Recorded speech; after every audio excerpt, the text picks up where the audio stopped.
Dennis Campbell's with us for Worldview with Dennis Campbell every Thursday. Dennis is editor-in-chief of UK Progressive Magazine. You can also check out his YouTube show at youtube.com/worldviewshow. Dennis, I got an email from a viewer of ours who lives in Kent, in the southeastern portion of the country over there. And he said that there has been this policy now where, because of a financial problem, littering is now being, number one, assessed an 80-pound fine, and this could be just throwing a cigarette butt on the ground or whatever the case may be, and also that individuals are made to confess to a camera which is mounted on the police officer, I guess presumably to prevent some kind of a denial later if they try to appeal the citation. So first of all, talk a little bit about these individual fines, 80 pounds in this case for littering. How common are these? Do councils there have the leeway to do whatever they want to raise revenue?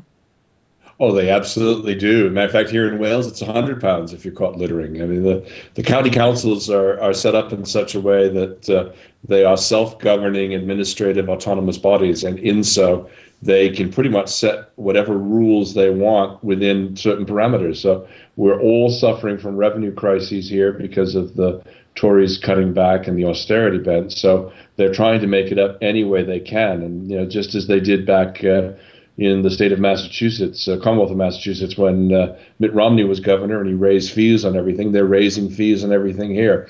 What used to be a 30-pound fixed penalty is now a 60-pound fixed penalty. So it's happening everywhere and across the board in just about every situation you can imagine. All right, so then let's talk about the surveillance aspect of it.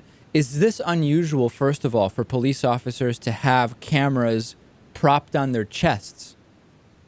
Well, that's one I've not heard of. I mean, that one, when you shared the email with me and we knew this was going to be our topic, that one even took me back a bit. We do see dash cams. We do see in police vehicles. We do see them, that citizens are now using them to protect themselves. Forcing a confession out of someone has to be a little bit of a stretch, I think, of any sort of criminal code. But it's not anything that I would put past any municipality or organization here. I mean, one of the things about the society here is that there are so many more cameras. We can refer back to the marathon bombing there in Boston and the fact that it took them a little bit longer.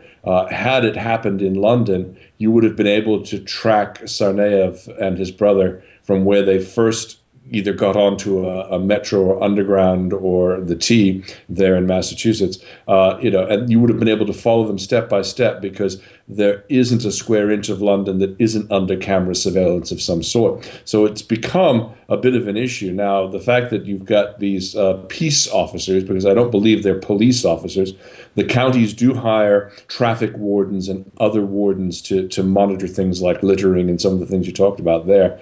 I've seen situations in some of the cities I've visited where they literally stand there and wait for the time to pass by on the traffic meter, and they'll immediately start writing a fixed penalty fee of 30 or 40 pounds. So there are a lot of people that have taken a lot of liberties, and the camera thing doesn't surprise me one bit. Hey, are people in general there more or less put off by surveillance and lack of privacy than here in the U.S.? How would you know? I mean, part of my issue, and I've lived here in the UK now for 10 years, is that they're trained at a very young age to never display any emotion at any time, ever. So I mean, I'll stand there in the grocery store by the till waiting for them, and I'll actually say somewhat louder than normal, at what point in time will they actually open an extra till and recognize that the queues here are all 8-9 people deep? And just to translate, you're talking about a till is it a register? Oh, I'm sorry, the cashiers. The cashier, and then a queue, you just mean a line, right? A line, yeah. Okay, There'll be a line of 8 or 9 people at a cashier's stand there, and the person that's responsible for opening the rest of them will be standing there staring at a computer as if that somehow is going to magically produce an extra cashier. I mean, it's just absurd. And I've said that loudly on a couple of occasions, and I've had people standing in the line excuse me, with me, people standing in the line with me say, God, I wish I could do that. I wish I could speak up and say something like that. I mean, it's part of the culture here. So essentially, you're not really sure what the feeling is there as far as widespread coverage by cameras and other, what in the U.S. you would have, 30 to 45% of the population saying it's a violation of my privacy. Yeah, I'm sure there are people that do feel that way, David, and I'm sure if you spend a lot of time in the pubs, you'll hear the anecdotal evidence, but I don't see the outrage that you or I or somebody in the United States would have if someone were to do that. I mean, I think if someone were to try to pull something like that on Boylston Street in Boston, they might end up with that camera in a certain orifice. I don't think people would take to it very kindly. Interesting. So what's coming up on Worldview Show?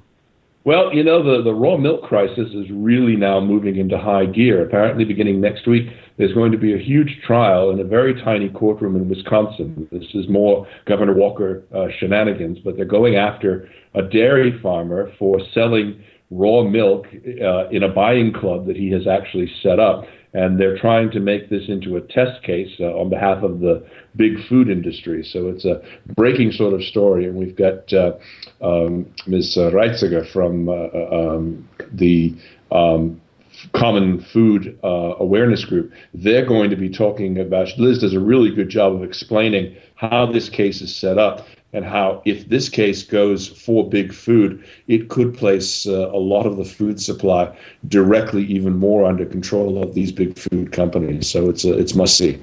I have to say, I don't think I've ever had raw milk. Is that do you have it regularly? Yeah, it's something I've had in the past. I mean, my wife grew up on a farm, so it's not an issue.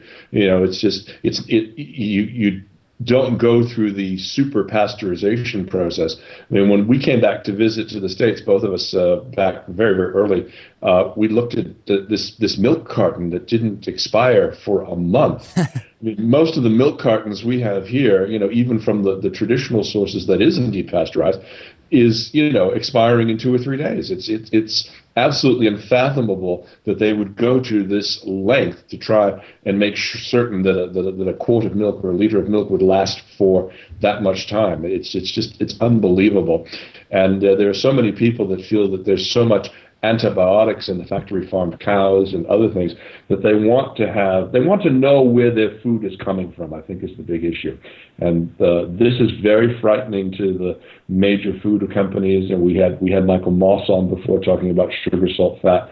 Their share of the market is going to continue to decrease as people look at factory farming, what happens in the beef industry, what happens in the dairy industry, and people say, I want to know where my food is coming from, and one of the best ways to do that is to be dealing locally with sustainable sources there. Raw milk is perfectly fine, and it's got more density to it, it's got heavier cream on top, and it's been turned into this huge demon by the sources that want to protect the corporate and big food interests.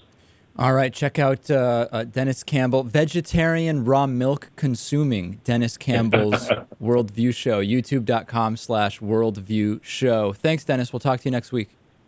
All right, see you then.